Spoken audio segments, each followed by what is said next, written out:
በዚህ ቪዲዮ ላይ ከጸሎት በፊት ማድረግ የሌለባችሁን 3 ነገሮች እነግራችኋለሁ። ይህንን ቪዲዮ እስከመጨረሻው በማየት ሙሉ ሐሳቡን ማግኘት ትችላላችሁ። ቪዲዮውን ስትጀምሩ ላይክ አድርጋችሁ ጀምሩ፣ ብዙዎች ጋር እንዲደርስ ስለሚጠቅም ማለት ነው። እዚህ ዩቲዩብ ቤተሰብ ያልሆናችሁ ሰዎች ሰብስክራይብ በማድረግ ቤተሰብ መሆን ትችላላችሁ። የማታውቁኝ እኔ አገልጋይ ፊልሞን እባላለሁ። ቀጥታ ወደ ትምህርቱ እንገባለን። ከዚህ በፊት እንዳስተማርኳችሁ ከጸሎት በኋላ የምትሰሩት 2 ስህተት በሚል አስተምራችኋለሁ። ያንን መጨረሻ ላይ ቪዲዮን አስቀምጥላችኋለሁ። ከዛ ደግሞ በተረፈ ጸሎት ውስጥ ማድረግ የሌለባችሁ ነገሮች ደግሞ ነግራችኋለሁ። ዛሬ ደግሞ ከጸሎት በፊት ማድረግ የሌለባችሁን የምትሳሳቷቸውን ነገሮች አስተምራችኋለሁ ማለት ነው። ስለዚህ ሁላችሁም መጽሐፍ ቅዱሳችሁንና አጀንዳችሁን ይዛችሁ እንድትከተሉኝ እፈልጋለሁ። ሁሉ ጊዜ ማስተዋል ያለባችሁ ነገር ጸሎቶቻችሁ ኪሳራ ውስጥ እንዳይገቡ ስኬታማ ይሆኑና በትክክል እግዚአብሔር ጋር የሚደርሱ ደግሞ የሚመለሱ ጸሎቶች እንዲሆኑ ፕሪንሲፕሎችን መከተል ይኖርባችኋል። ጸሎታችሁ አኩሬት እንዲሆንና በእግዚአብሔር ፊት በፍጥነት የሚደረግ የሚመለስ እንዲሆን ምን ማድረግ አለብኝ የሚሉትን ነገሮች ስነግራችሁ የመጀመሪያው ማድረግ የሌለባችሁ ነገር ምንድነው ሲባል ልትመሰጡ የማይችሉበትን አትሞስፌር አትምረጡ። ቦታ ስትመርጡ በደንብ ራሳችሁን ሰብስባችሁ ከእግዚአብሔር ጋር ልትነጋገሩ የምትችሉበትን ስፍራ ልትመርጡ ይገባችኋል። 10 ጊዜ ብድግ የምትሉበት 10 ጊዜ የምትነሱበት በተከታታይ የምትረበሹበት ስፍራ ላይ ለመጸለይ አታስቡ። ስለዚህ ቦታ ስትመርጡ እጅግ በጣም ጥንቃቄ ያስፈልጋችኋል። በእግዚአብሔር ፊት መጸለይ በማንኛውም ስፍራ አልችልም ትችላላችሁ። ነገር ግን ለዛ ነገር ስፒሪቹዋሊ በጣም ቦልድ መሆን አለባችሁ። ሳትረበሹ ፕሬይ ማድረግ የምትችሉበትን አቅም ማደርጀት ይኖርባችኋል።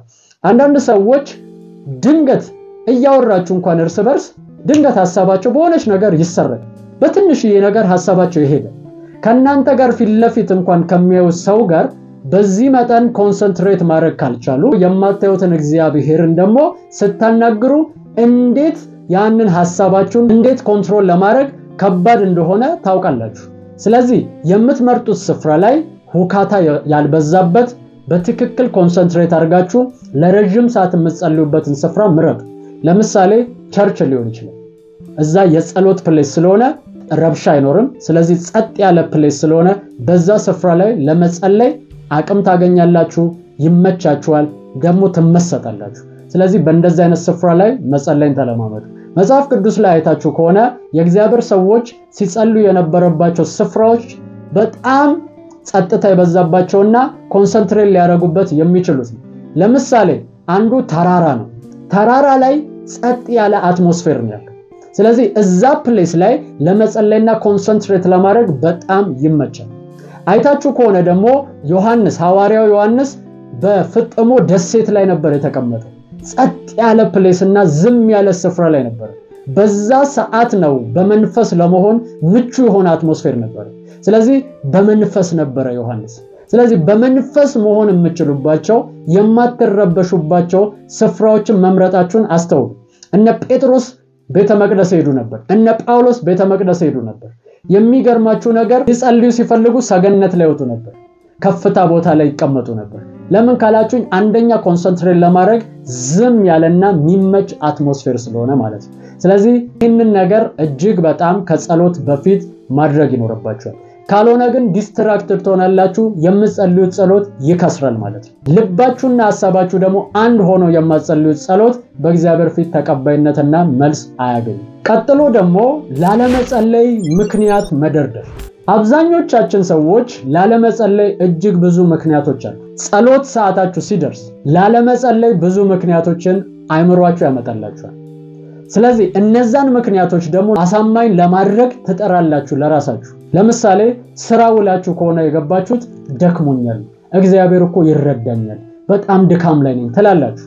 በጣም የሚገርማችሁ ነገር ግን መጽሐፍ ቅዱስ ላይ ሄዳችሁ እዩ። ኢየሱስ ክርስቶስ እያስተማረ 3 ቀን ሙሉ ኢየሱስን ሲከተሉት ነበር። 3 ቀን ማለት 1 ሰዓት አይደለም።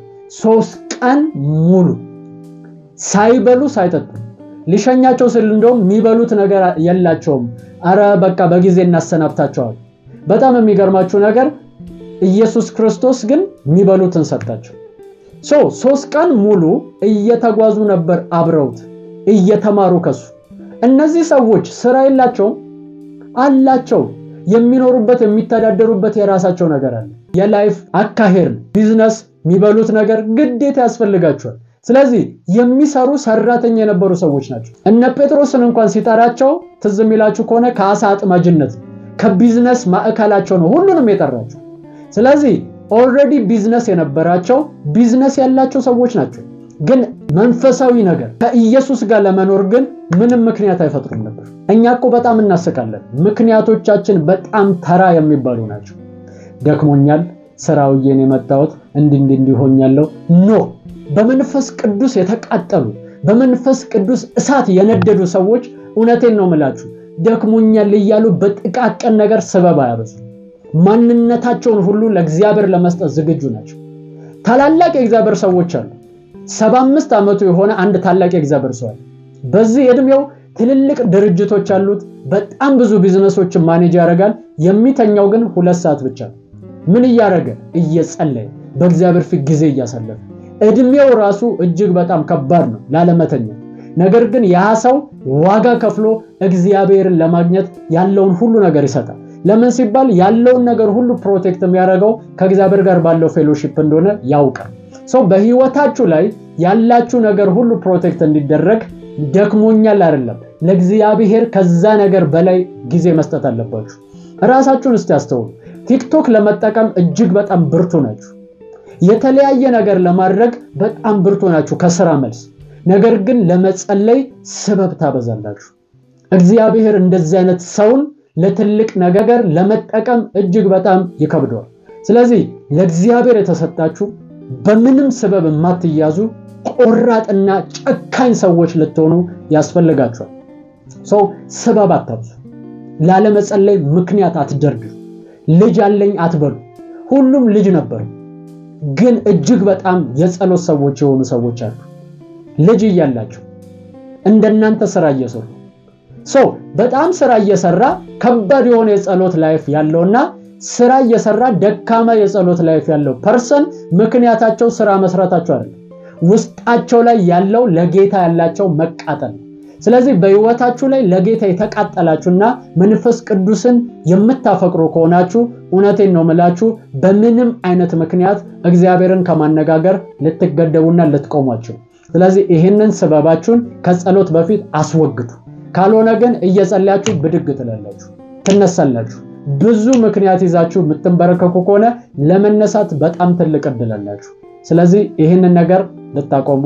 ያስፈልጋችኋል ሶስተኛው ደግሞ ቢቻላችሁ ከመጸለያችሁ በፊት መጽሐፍ ቅዱስ አንብቡ ለምንድነው ይሄንን ማደርገው ካላችሁኝ አንደኛ መጽሐፍ ቅዱሳዊ የሆነ ጸሎት እንድትጸልዩ ይረዳችኋል ወይም ደግሞ ሜዲቴት አድርጉ የእግዚአብሔርን ቃል ሜዲቴት አርጋችሁ መጸለይ ሲጀምሩ ኃይልን ታገኛላችሁ ለመጸለይ በጣም ኃይል ይሰማችኋል እግዚአብሔር ምስክር እኔ መጽሐፍ ቅዱስ አንብቤ መጸለይ ሲጀምር እጅግ በጣም ኃይል ይሰማኛል ሁለተኛ ደግሞ ያንን ቃል ሜዲቴት ያረኩትን የእግዚአብሔርን ቃል ዲክሌር ያደረኩ ለመጸለይ እጅግ በጣም ኃይል አገኛለሁ ማለት ነው ስለዚህ ከመጀመራችሁ በፊት ፕሬየራችሁን ከቃሉ ጋር ጊዜ አሳልፉ በሜዲቴሽን ጊዜ አሳልፉ ትልልቅ የእግዚአብሔር ሰዎች ባይዘዌ እጅግ በጣም ጊዜ ያሳልፋሉ ከእግዚአብሔር ቃል ጋር አንዱ የጸሎት መንገድ የእግዚአብሔርን ቃል ማሰላሰል እንደሆነ ልታስተውሉ ይገባችኋል ምክንያቱም ሃና ድምጿ አይሰማም ነበር ይላል አፏ ግን ይንቀሳቀስ ነበር ስትጸልይ ነበረው በሜዲቴሽን ወይም በልቧ ነበር ማለት ነው ስለዚህ ይሄ አንዱ የጸሎት ስታይል እንደሆነ ልታስተውሉ ይገባችኋል ቃሉን ሜዲቴት ማድረግ እጅግ በጣም ማሰላሰል ራሱ አንድ ጸሎት ነው የሚሆናችሁ ከዛም በኋላ ደግሞ በፕሬየር ሰዓታችሁ ላይ እጅግ በጣም ኃይል ይሰጣችኋል አቅም ታገኛላችሁ በጣም ረጅም ሰዓት ለመጸለይ ጉልበት ይሰማችኋል ማለት ነው ባዶ ሆናችሁ ግን ፕሬስ ታረጉ ኃይል ላይ ሰማችሁ ይችላል አንዳንዴ ስለዚህ በዚህ መሞላት ውስጥ ሆናችሁ ስትጸልዩ እጅግ በጣም ደስ የሚል የፕሬየር ላይፍ ታሳልፋላችሁ ሁለተኛ ደግሞ እንደ እግዚአብሔር ፈቃድ ስኬታማ የሆነ ጸሎት ትጸልያላችሁ ለዛ ነው ኢየሱስ እንዲያለ በእኔ ብትኖሩ ቃሎችን በእናንተ ቢኖሩ የምትወዱትን ሁሉ ለምኑ ይሆንላችኋል አለ አያችሁ ቃሎቼ በእናንተ ውስጥ ቢሆኑ የምትወዱትን ለምኑ ቃሉ በውስጥ ካለ አንተ የፈለከውን ሳይሆን ቃሉ የሚፈልገው ነው የምትጸልየው ስለዚህ አኩሬት የሆነና ፐርፌክት የሆነ ጸሎት ትጸልያለህ ማለት ነው የመጨረሻው ደግሞ ለጸሎታችሁ ዲዛይን አጣ ቆሜ ነው የምጸልየው አትበሉ ከጸሎታችሁ በፊት ተንበርከኬ ነው ወይስ ተኝቼ ነው የምጸልየው የሚል ዲዛይን አታውጡ እግዚአብሔር በሚመራችሁ መንገድ ለመጸለይ ራሳችሁን ሬዲ አድርጉ ወይም ደግሞ ፍሌክሲብል ሆኑ እግዚአብሔር በሚያስኬዳችሁ መንፈስ በመንፈስ ቅዱስ ምሪት ውስጥ ለመግባትና በዛ መንገድ እስከቻላችሁት ሰዓት ድረስ ለመጸለይ ራሳችሁን ሬዲ አድርጋችሁ በእግዚአብሔር ፊት ልገቡ ያስፈልጋችኋል አንዳንድ ሰዎች አይታችሁ ከሆነ ቸርች ውስጥ ሊጸለይ ሲል አሁን በዚህ በኩል ነው ሞድቀው ይላሉ በቀኝ ነው ሞድቀው ወደ ኋላ ነው ሞድቀው ወደፊት ነው ሞድቀው የሚለው ነገር ያሳስባችኋል ልብስ ለብሻለሁ ዘንጫለሁ እንዴት ነው ሞድቀው የሚል ነገር ያሳስባችኋል ወዴትም ውደቅ መንፈስ ቅዱስ ብቻ ይንካ ነክቶ ብቻ ውደቅ እንጂ ወደ ፈለገው በኩል ይጣል ነገር ግን በመንፈስ ቅዱስ ለመነካትና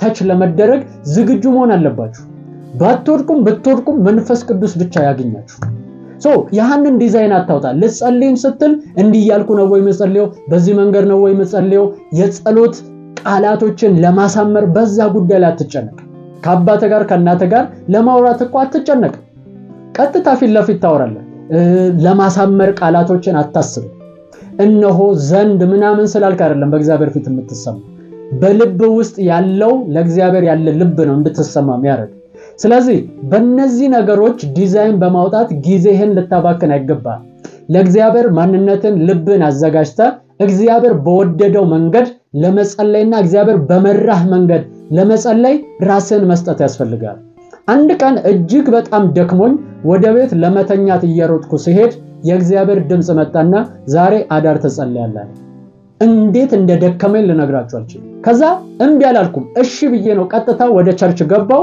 እዛ ፕሌስ ላይ እስከ ጧት ድረስ ጌታ ምስክሬ ሳልቀመጥ ዝም ሳልል ሙሉ ለሊቱ ስጸልይ አድሬ ቁጭ ሳልን ወደ ቤቴ ቀጥታ ይመጣው ለምን ሲባል በእግዚአብሔር ኃይል የምትጸልዩት በእግዚአብሔር ኃይልና በእግዚአብሔር ብሪት እንጂ በራሳችሁ ፕሮግራም አይደለም ያንን ነገር አስባችሁበትና ተዘጋጅታችሁበት ነው ወደ ጸሎት ልገቡ የሚገባችሁ ካልሆነ ግን በራሳችሁ መንገድ ጸሎቱን ለማካሄድ ስለምትጥሩ አቅም ታጣላችሁ ጉልበት ታጣላችሁ ትዝላላችሁ ስለዚህ ይሄንን ነገር እንድታስተካክሉና ስኬታማ ለሆነ ጸሎት የተዘጋጃችሁ እንድትሆኑ አሳስባችሁ